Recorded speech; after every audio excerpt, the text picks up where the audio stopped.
A few of our local high school baseball teams compete for district titles today. First up, Carl Junction and Webb City square off at Warren Turner Field. It's the Bulldogs versus the Cardinals with a trip to the state tournament on the line. In the third, Carl Junction leads by 2, and Wyatt McAfee in left field makes a diving catch to get the first out in the inning.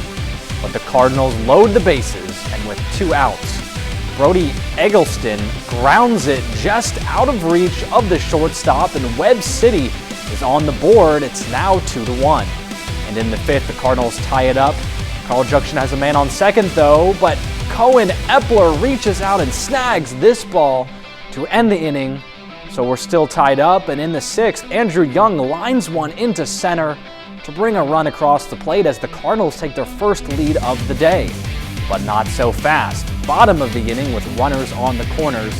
Tate Lewis tries a pickoff at first, and his throw gets away. The Bulldogs steal a run to tie it up. Now Lewis is able to strike out the next batter to send us to the final inning, still tied. And Webb City has a runner on third with 2 outs, and Epler skies one to right. It's a no man's land, and it drops as the Cardinals take the lead right back. Then with the bases loaded and Mason Williams at the plate, he lines it right back up the middle. 2 more runs score for Webb City. They lead 6-3. Now it's Brock Renfro's turn. He drops one into center. 2 more runs score, and the Cardinals all of a sudden have a 5-run lead.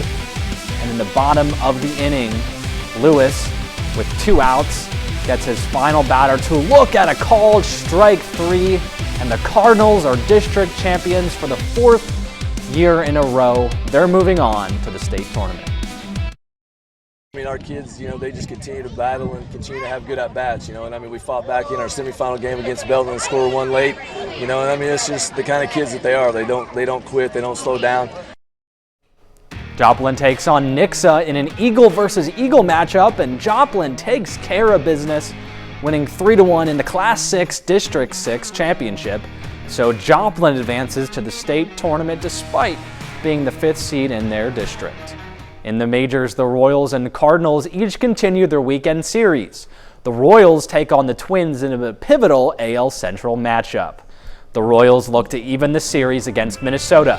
Top of the 5th, Royals up 2-0. Vinny Pasquantino sends the Justin Tapa pitch into the gap for a double, and Jonathan India comes all the way from first as Royals lead 3-0. Next batter, Salvador Perez rips the Tapa pitch down the line for a single. 1 run scores, Royals up by 4.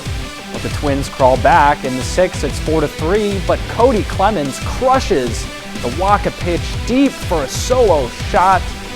And bottom of the 9th, we're still tied, but Brooks Lee hits a single up the middle. Carlos Correa scores the game-winning run, and for the 2nd day in a row, the Twins walk off the Royals. They win 5-4. But the Cardinals are on the right side of a 1-run game. They take down the D-backs 6-5 to clinch the series. They trailed 5-4 in the 8th, but scored 2 runs in the inning to stun Arizona. Tomorrow they'll go for the sweep. And the Oklahoma City Thunder look to make a 3-game series lead over the Timberwolves, but it's not looking good for them so far. They trail by over 40 points. I think it's safe to say they're not going to come back in this one. There's a lot of game left. But the thing is, I think the deciding factor on this one, we've kind of talked about it. Timberwolves are at home, so I think that plays into their hands a little bit. Yeah, Minnesota got embarrassed twice in Oklahoma City, and I think they really wanted to win this one. Anthony Edwards came out swinging, and the Timberwolves just had this one the entire game. So after seeing this, do you think series is a little more even, or you think OKC still runs away with it? I think this really opens it up. If you can win at home, it's going to be a good series, and we'll see in a couple of days when Minnesota plays at home again. All right, we'll be right back.